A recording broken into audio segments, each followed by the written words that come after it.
မပိုင်ဆိုင်ရတဲ့အရာတူတခြားဘက်တော့ပိုင်နေကြအဲ့ဟောကကိုယ်နဲ့ဖြတ်ပြီးပြစ်မှာပေါ့ဒီအဲ့ဒါပဲ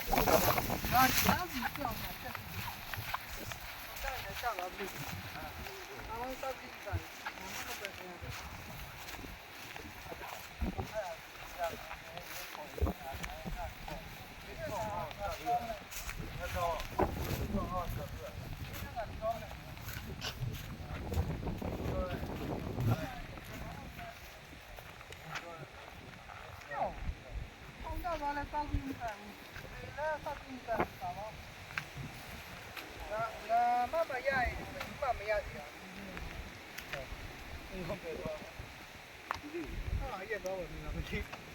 ရှိရတာမသိဘူးမနော်ကနေတော့ဝယ်ဖို့လားဒီ